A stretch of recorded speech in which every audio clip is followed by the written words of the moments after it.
Hi there, today we're going to look at Photoshop and how to do some photo editing. Now we're going to use a website called Pixlr.com, and if you type in Pixlr.com at the top, it'll take you to this page where you choose the type of editor. We are going to be using the advanced editor. The links I've shared with you take you straight to this editor. This is where you'll see previous work on the computer you're working on, but at the minute there's nothing there. So today we're going to start quite simply by trying to create an alien landscape. And what I'm going to do here is actually choose a base image, and then we're going to do some edits. So we're going to use stock search, and then you can choose for lots of royalty-free images within the system.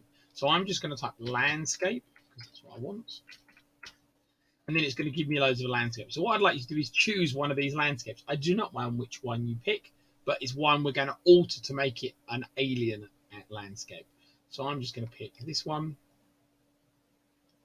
And this point is quite important, where it's asking you to resize the image. How big do you want to make it? Always pick web, because we're working online. Web is going to make it a little bit easier for the computer to handle it, and also it'll still give you a nice image. Okay, so click web and click apply, and then it will insert your image. And we've got a few different areas for this program, so let's just quickly talk through all those different parts.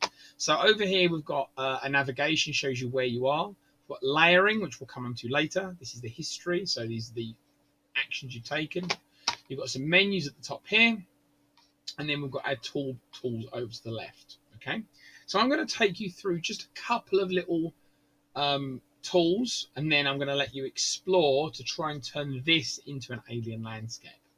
So what we're going to start with is doing sort of general adjustments to the picture. Instead of adding things, we're just going to adjust the whole picture. And we've got a couple of different tools under here: brightness and contrast, hue and saturation, and we've also got temperature and tint. And these can allow us to change what the picture looks like.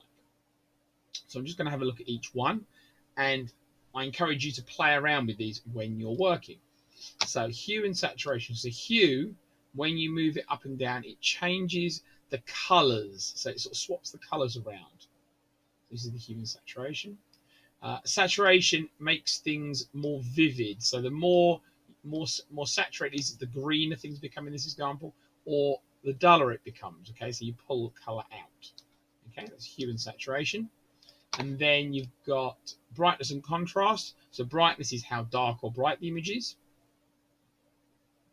And then contrast is the difference between black and white. So the higher the contrast, the darks become really dark and the lights become really light. So it's similar to brightness, but not quite the same thing. An interesting question is, what of those four things I've just shown you has the greatest impact on a picture? So I'm just going to, temperature and tint, I'll let you play around with yourself. I'm just going to look at contrast. Sorry, no, I'm just going to go to hue and saturation. So I'm going to hit the hue up like this. And then I'm going to hit the saturation to make things a bit more vivid. Which is quite cool. And then I can apply it. So straight away, just by doing that, I've already made the landscape slightly more alien. What I can also do is start to highlight certain elements of this. So there are a couple of tools here. And one of the tools is it's called a lasso tool, and it allows you to draw around something fairly roughly. There's a dotted line. So if I just draw around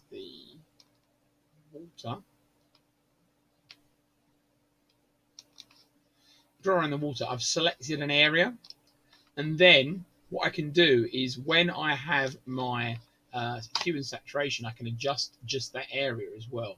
So I can actually go to let's play with temperature.